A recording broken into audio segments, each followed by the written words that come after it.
Okay, so this is gonna be a quick tutorial on running the Mattergen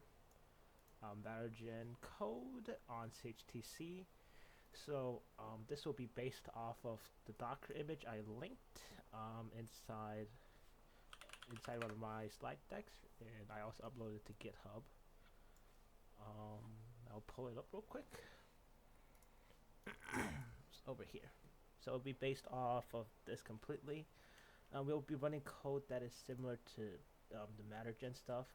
It is a couple commits behind where they changed some pathings, um, but it should be super different.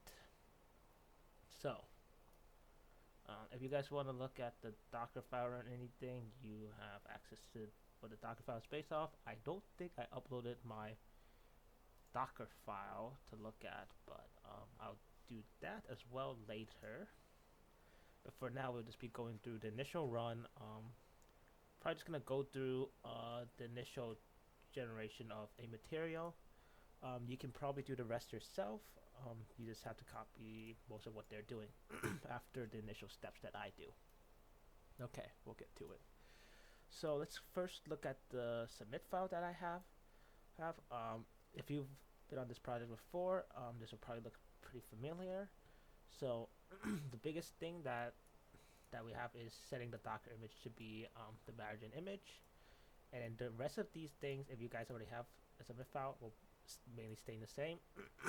we won't the we'll have to create. We haven't created a new sh file, but we'll have to do that based off later, based off certain commands.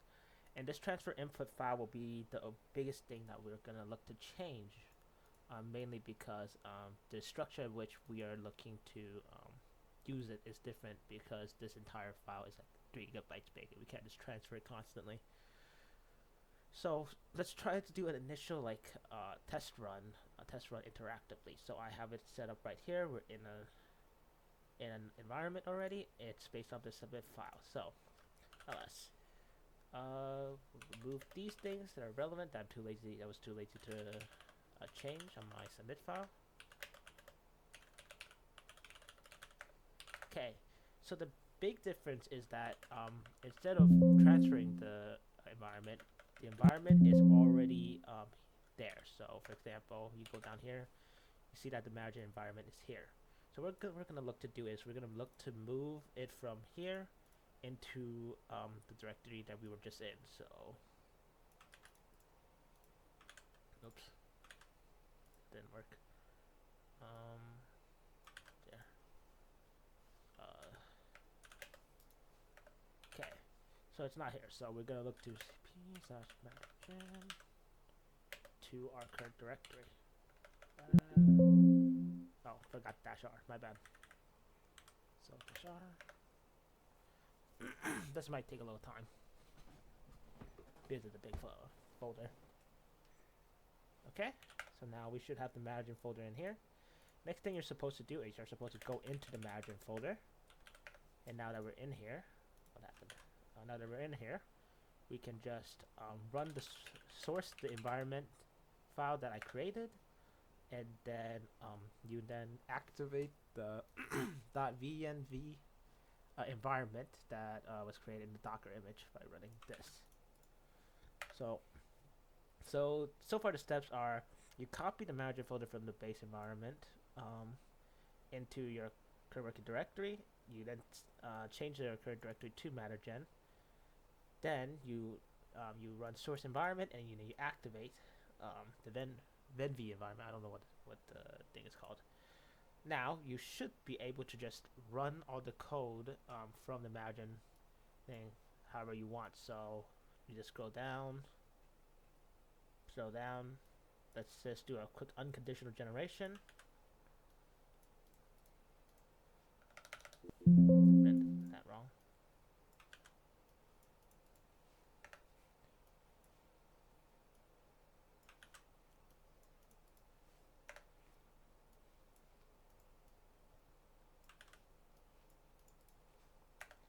Now we should get to see this working now. So just wait a little bit. In the meantime, let me see if there's anything else important. Oh yeah, capability. we can set the GPUs to be a higher level GPU now, because this is a newer code package, so we don't have to deal with a lot of the issues that we had to deal with last time. So let's look. So yeah, here's a sample being generated, and this is most of everything that I'm going to show. You can just do this with the rest of the code, and it should work just fine. And yeah. But before I turn off the tutorial video, I'm just gonna quickly run through one last thing after this finishes running. So I recommend skipping ahead to when this finishes loading, and then I'll show them one last thing.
Alright, we're done.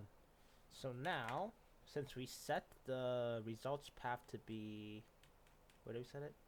Results, in the results folder, right here. It should be a results folder, right here, yeah. So that's results folder. So we used to just go back here, and we would tar and zip up this entire repository and just transfer it back. That is no longer possible because of the size of this repository. So instead, we're going to look to just tar specific things that we think are important. So in this example, I would be tarring the results folder. So we'll be tar.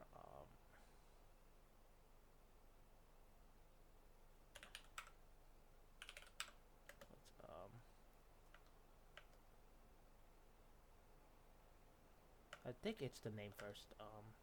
Results tar.gc in Mattergen results. Oh.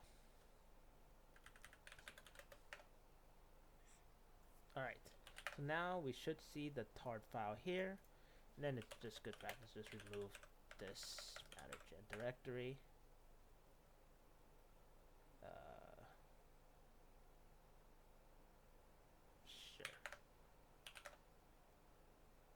Well, let's not do that, actually. We'll just let it be, and I'll just delete by itself. So this should just automatically transfer by itself when we exit. So when we exit, let's look at WinSCP. So it's right here. We got our results, and we can do analysis on this, and we're done. Awesome.